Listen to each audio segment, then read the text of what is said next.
बिस्मिल्लाहिर्रहमानिर्रहीम। अस्सलाम वालेकुम।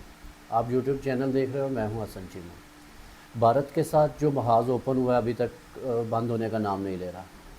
अब वो मुख्तलिफ़ हीले बहानों से मुख्तलिफ़ तरीक़ों से पाकिस्तान के ऊपर प्रेशर डालने की कोशिश कर रहे हैं, लेकिन दूसरी तरफ पाकिस्तान के डिफेंस मिनिस्टर ने जो स्टेटमेंट दी है उसने सबको हैरान कर दिया है।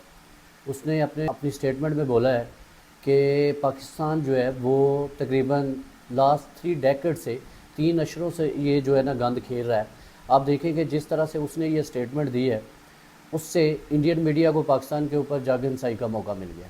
ख्वाजा आसिफ ने जो ब्लंडर किया है, आप देखें कि उससे पाकिस्तान जो है ना वो कटारे में खड़ा हो गया।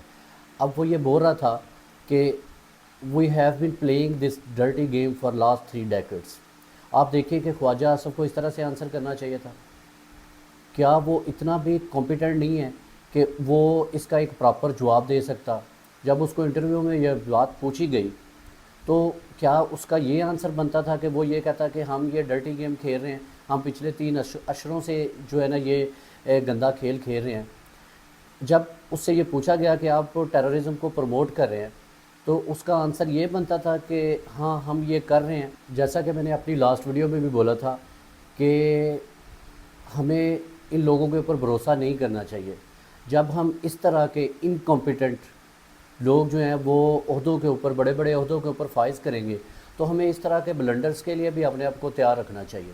क्या इस ख्वाजा आसिफ में इतनी भी अहलियत नहीं थी कि ये इस तरह से आंसर कर सकता कि क्या इंडिया टेररिज्म नहीं करवा रहा, क्या अमेरिका इन चीज़ों में इन्वॉल्व नहीं है, क्या अमेरिका टेररिज्म नहीं कर रहा? कितनी दफ़ा उसने अफ़गानिस्तान के ऊपर हमला किया, क्या वो टेररिज्म नहीं थी? तो क्या इंडिया टेररिज्म नहीं कर रहा? इंडिया के अंदर देखें आप किस तरह से जो है वो मुसलमानों के ऊपर जो है वो तशद्दुद करते हैं, किस तरह का बर्ताव उनका इंडिया के अंदर मुसलमानों के साथ है। जब उससे ये बात पूछी गई कि आप जो है इस अटैक में इन्वॉल्व हैं, तो ये आंसर भी तो हो सकता था ना कि जिस तरह से इंडिया जो है वो वहाँ मुसलमानों के साथ कर रहा है, क्या उसका रिएक्शन नहीं आ सकता?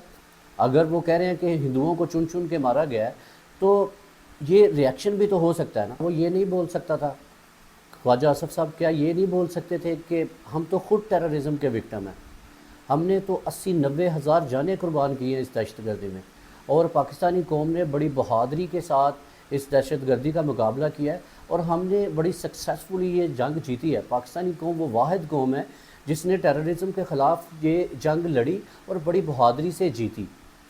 लेकिन मैं ये कहता हूँ कि अगर हम इन बड़े बड़े अहदों पे इन छोटे बोने लोगों को फाइज करेंगे तो फिर हमारे साथ ऐसा ही होगा, फिर इस मुल्क की तकदीर कैसे बदलेगी? हमें क्रेडिबल और कम्पिटेंट लोगों को मुख्तलिफ़ अहदों के ऊपर फाइज करने की ज़रूरत है।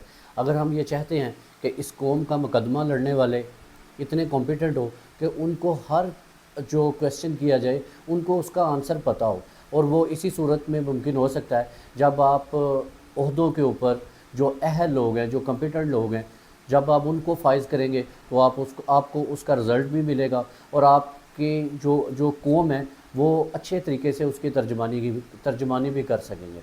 अब जैसा कि यूके में पाकिस्तानी हाई कमीशन के बाहर जो इंडियंस हैं वो प्रोटेस्ट कर रहे हैं। पाकिस्तानी कम्युनिटी भी काफ़ी ज़्यादा है इंग्लैंड में, और बड़ी जो है ना एक्टिव कम्युनिटी है। उन्होंने बड़े मौसर अंदाज में जो है वो इंडियन जो प्रोटेस्ट कर रहे थे उनको जवाब दिया है।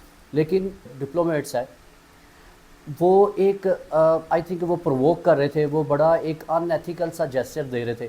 मेरे ख्याल में जो डिप्लोमेट्स होते हैं उनकी तरफ से इस तरह का जो जेस्चर्स हैं वो नहीं आने चाहिए, क्योंकि डिप्लोमेट्स जो होते हैं वो एक पाकिस्तान को वो अपने कंट्री का चेहरा होते हैं। तो मेरा ख्याल में ये सफारतकारी नहीं है। उनको एक अच्छे तरीके से, एक महज़ब तरीके से जो है ना इस चीज़ को टैकल करना चाहिए था, बजाय कि जिस तरह से वो प्रोवोकिंग जेस्चर्स दे रहे थे उनको ऐसा नहीं करना चाहिए था। तो हमारे इन लोगों को अच्छी यूनिवर्सिटियों से पढ़ने की ज़रूरत है, इनको अच्छे जो अखलाकियात हैं वो सिखाने की ज़रूरत है। आप देखें कि जब हम अखलाकी पस्ती का शिकार होंगे तो फिर हम इस तरह की एक्टिविटीज़ करेंगे, इस तरह से ही हम चीज़ों को लेके चलेंगे जिसका पाकिस्तान को फ़ायदा तो नहीं होगा, उसका पाकिस्तान को नुकसान ही होगा। तो हमें ये बात समझने की ज़रूरत है कि हम जिन जिन ओहदों के ऊपर, अब ये जो डिप्लोमेट्स हैं, ये जो मिलिट्री अताशी हैं, ان کو جو ہے نا اتنی تو ان کی ٹریننگ ہونی چاہیے تھی کہ ان کو کیسے بہیو کرنا چاہیے تھا. آئی ڈونٹ نو کہ وہ اس طرح سے کیوں کر رہے ہیں, ان کو اس طرح سے کرنے پہ کس چیز نے مجبور کیا ہے.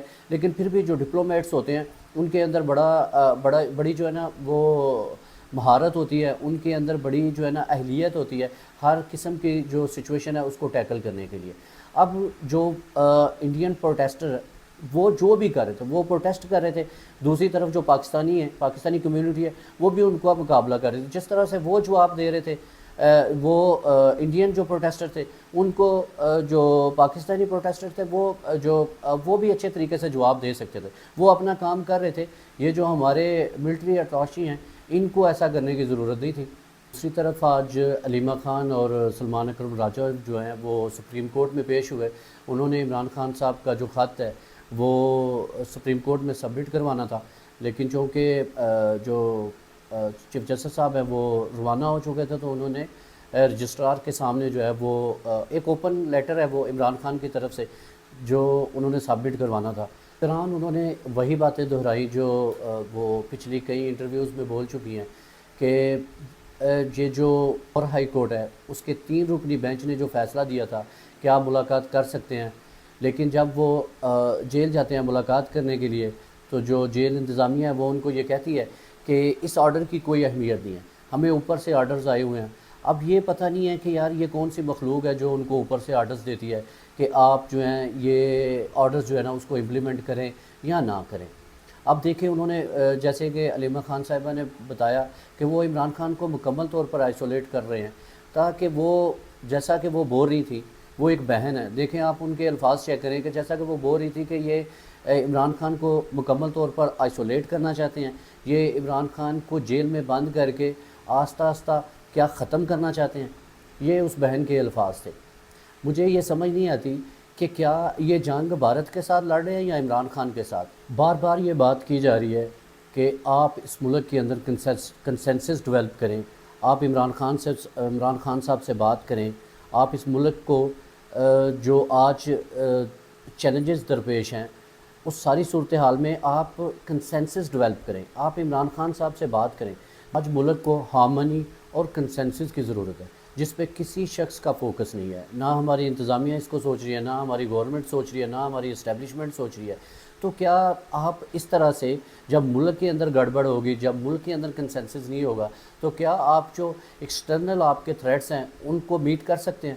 آئی ڈونٹ تھنک سو کہ آپ ایسا کر سکتے ہیں. جبکہ دوسری طرف جو ہے عمران خان صاحب عدلیہ کو, سپریم کورٹ کو جو ہے نا وہ لیٹرز لکھ رہے ہیں, وہ ہر بندے سے یہ بات کر رہے ہیں کہ جیسا کہ سلمان اکرم راجہ نے بتایا کہ اس لیٹر میں جو لکھا ہوا ہے عمران خان کا جو خط ہے وہ یہ لکھ رہے ہیں کہ جو ہمارے چیف جسٹس صاحب ہیں وہ اپنی آئینی ذمہ داری پوری کریں, یا ان کے جو ماتحت عدالتیں ہیں ان کو بھی وہ ڈائریکشن دیں کہ سب عدالتیں جو ہیں وہ اپنی آئینی ذمہ داری پوری کریں, وہ اپنے فیصلوں میں اس طرح سے آزاد ہوں جیسا کہ ان کو آئین نے وہ آزادی تفویض کی ہوئی ہے. میرا یہ خیال ہے کہ جس طرح سے عمران خان جو ہے وہ ایک جسٹس شو کر رہے ہیں, ایک گڈ جسٹس دے رہے ہیں, ہر دروازہ کھٹکھٹا رہے ہیں, لیکن اس کے باوجود ان کو ریلیف نہیں مل رہا, تو پھر وہ کس کے پاس جائیں گے؟ آخر یہی عدالتیں ہیں, یہی سارا سیٹ اپ ہے جس نے جو ہے نا ان کو انصاف دینا ہے. لیکن کیا وہ اس سسٹم سے نا امید ہو جائیں؟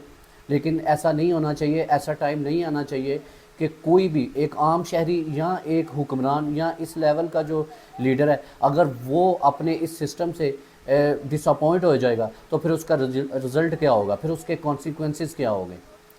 اپنا اور اپنے چینل کا خیال رکھیے گا. اللہ حافظ.